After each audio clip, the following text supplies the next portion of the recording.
Hi, you guys, and welcome back to Briefly Trending. Today, we're going to talk about the miniseries Self-Made. Now, this miniseries is about the wonderful, phenomenal Madam C.J. Walker. If you don't know who she is, please go do your research, guys. She is extremely important. Now, this miniseries appeared on Netflix. So, since we all in the house, if you need something to watch, go check this out. This is a great film. Now, I want to start off by saying I'm going to do a review of this, but it's just going to be some of the negative and positive things that stood out to me. It's not going to go in order. It's just going to be some things that stood out to me. So let's jump right into it. First off, I want to say that Octavia Spencer was amazing as Madam C.J. Walker. You also had Tiffany Haddish, who played Madam C.J. Walker's daughter, Layla Walker. You also had Blair Underwood, who played Madam C.J. Walker's husband, C.J. Walker.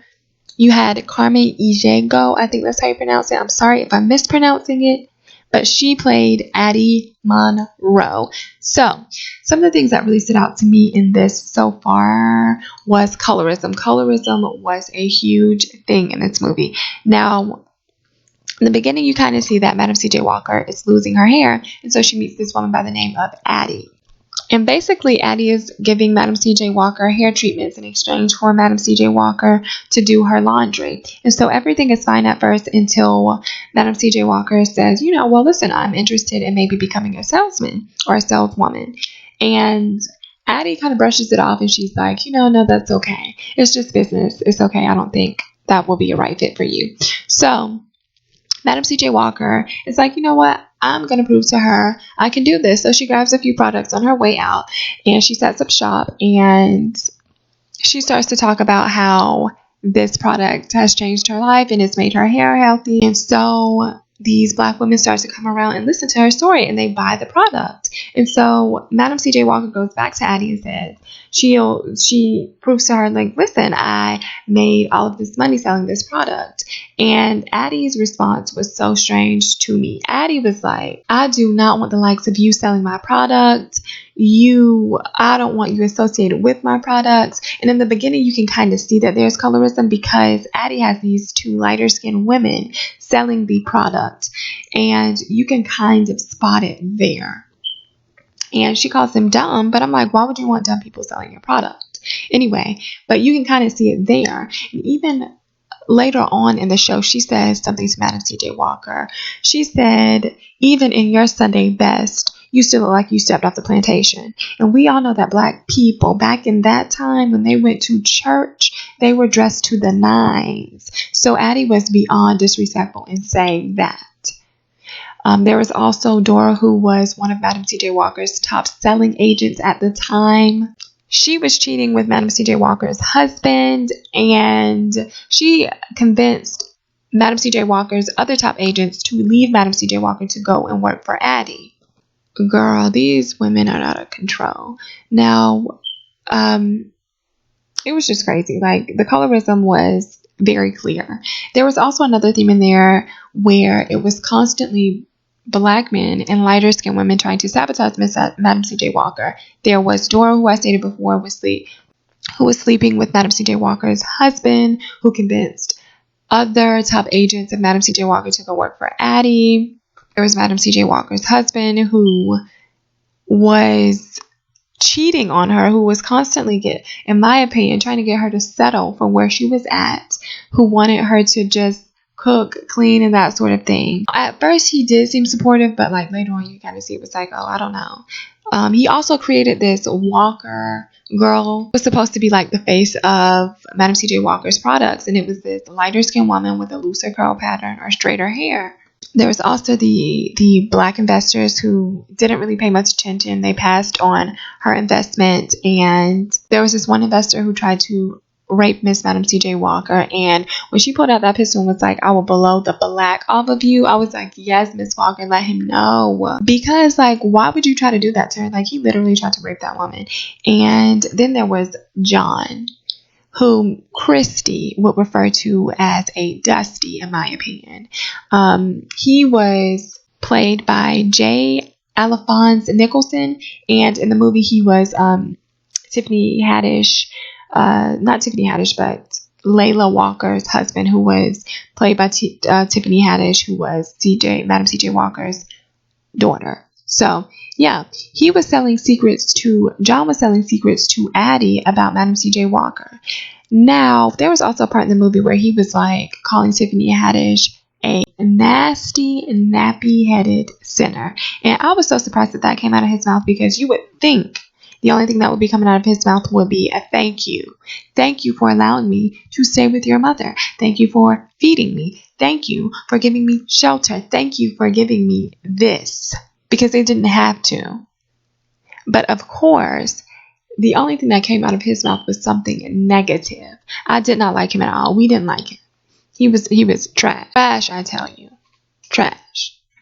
And there were positive black men in this movie.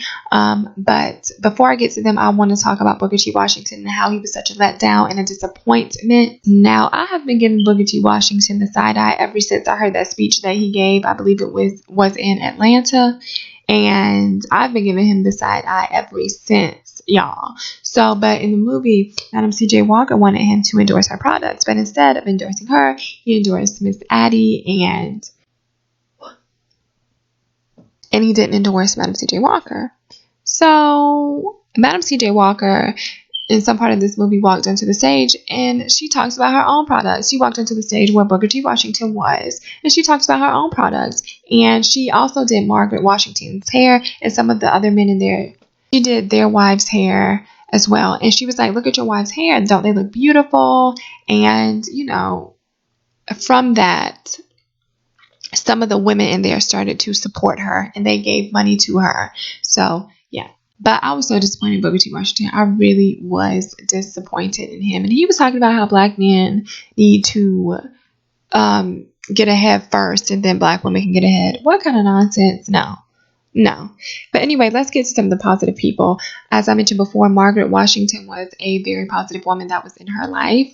I think she was lighter skinned. I'm not sure, but in the movie she was lighter. So she was a very positive woman in her life. There were also other women who invested in Madam C.J. Walker's company and business. They gave her money, and I loved that scene because it was really women coming together, black women coming together, and I loved that. There was also Mr. Freeman Ransom. He was amazing, and that was played by Kevin Carroll, I believe. He was very positive, and he played her lawyer. He was constantly looking out for her. He was just there for her. He also invested in her. So I was really, really proud to see someone like him in there. We all need a Freeman. And then you had Morris, I believe, who played Cleo Walker, who was C.J. Walker's father. He was also very positive, and he had a line in there they were talking about the line when he said, never get your money where you get your honey, or something like that, and people were going crazy over that online. So it was cool.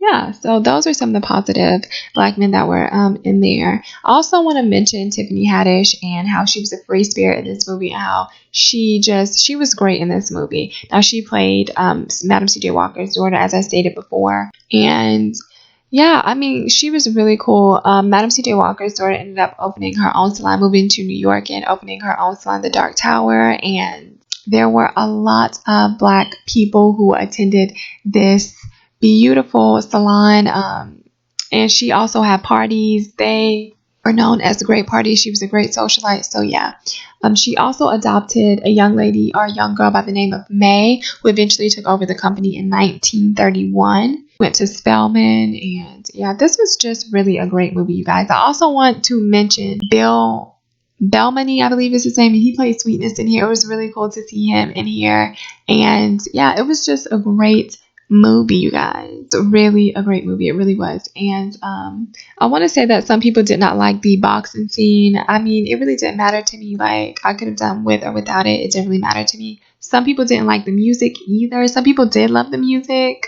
I thought the music was pretty cool. I didn't mind the music. Yeah. I also enjoyed the fact that Miss Madam C.J. Walker talked about God and how she gave her glory and praise and honor to God, and she would mention him. I really enjoyed that part of the movie as well. So some people also were talking about how Annie Malone, who was portrayed as Abby, I believe, or she's supposed to be Abby, some people did not like that portrayal. I don't know if it's true. Now, I don't know if everything in this movie is true, you guys. I think that is loosely based on Madam C.J. Walker's life, so I don't think every single thing in here is true. Now, if it is, that's disappointing. But yeah, that's all, you guys. I really enjoyed this movie, and as I said before, since all of us are stuck in the house, this will be something great to watch to pass time. It really is a great miniseries. So comment down below and tell me what you think of the miniseries, and if you've watched it, let me know what you all think of this. I really enjoyed it. So yeah, that's all for today. Comment down below, you guys, and don't forget to like and subscribe. All right, until next time.